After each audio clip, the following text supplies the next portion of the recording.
Well, I want to thank the Treasurer's Office for understanding how important tourism is to our economy here in Springfield and to what we do and how important it is to not locally but also statewide. And this is a very good time for this program to go on. In the tourism industry right now, it's all about the special added value. And that's what we're trying to get people here to see. There's so many special and added value things, not just the regular sites we have here, but just right now we're going through the Living History program, which all of you are very aware of.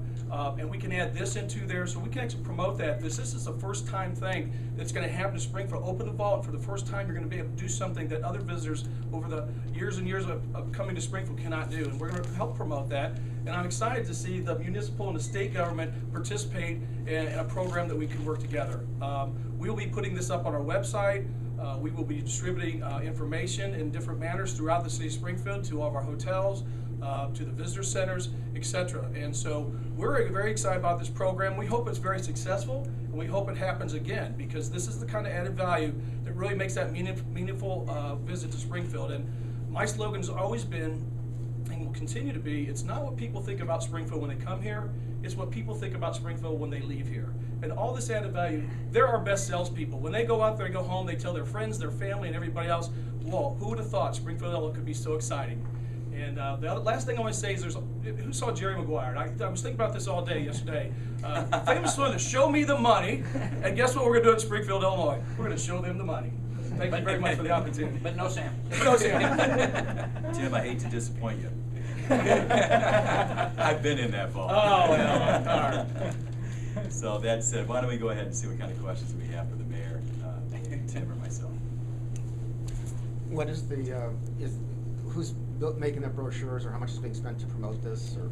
Actually, the budget, I know from the Convention Bureau, I'm going to let Tim respond to that, but from the state standpoint, the printing and the posters and the like are all done internal within the office of the Illinois State Treasurer. So I mean, this is stuff that we do on a normal basis as far as part of our overheads.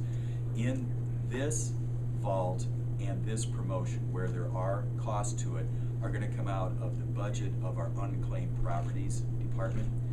Within the unclaimed properties, we have assets of about $1.5 billion that we are responsible to help try to get back again to the rightful owners or the heirs. And then within that we have, let's just say it's a marketing line item. And what we use that for is to try to promote people's going online to try to find the unclaimed property. We have people that go to senior fairs or county fairs, interns, in fact, interns over the summer, where they have laptops for people to try to identify that. So this will come out of the normal marketing monies. It will not be anything extraordinary than what we already have appropriated the line item for. And I don't know, is there anything particular? Well, they're going to go ahead and have these posters and small ones given to us. So our biggest function will be going out to our regular hospitality partners and distributing them. So not only the local community can get it, but also the visitors that are already coming here will find out about it. And then we also will create a simple pop-up picture on our website that will link to the Treasurer's website, which give them more information. We get millions of hits every day, so this will be popping up in front of them. It'll be a visual on our website, and hopefully it'll drive people to understand that. Plus, you know, the state capitol already gets a tremendous amount of visitors already, so hopefully they'll be promoting it within the State House. You get millions of hits every day? Millions. Not a day, a year. Okay. Wishful thinking, though. Yes, right. And is there? Go ahead. No, and what I want to say is there really is twofold opportunity for this coming as the Office of State Treasurer in working with both the mayor and the conventions. One of them is obviously tourism, which we've been highlighting here. But the second thing is the more attention we have to unclaimed property and people's knowledge to be able to know that they can go on and try to identify that, that is actually the residual benefit we get from the Office of State Treasurer. Is there a limit on? No, go ahead. Well, so will there be a display like this when people walk in? I mean, if they don't know about it at that time, will they see it in the Capitol? Yeah, I don't want to preempt my staff having given me the full briefing on it, but yes, there will be these kind of displays there. We're also arranging, I think, next week to have the Secretary of State tour guides that give tours to the state capitol who have never, from my understanding, ever been to the vault. We're going to give them a tour of the vault so they can have a little bit when they talk about the regular tour, and then they will know then to refer them if they'd like to go onto the vault tour to do that. As we got on the Convention and Tourism website, we're going to have on the State Treasurer's website.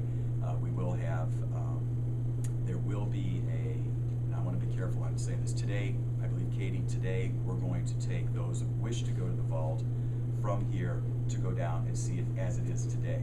A week from today, which is the Friday before the Monday start of the tour, the first treasurer's box will be on display and secured. So a week from Friday, once again, we will make it available for, you know, you and the media and other opinion leaders and local officials that care to go down to have a tour to get the preview of it set up like that, and then we'll kick it off that next Monday. What How time? many folks do you expect to take the tour, and how are you going to evaluate whether this program is a success?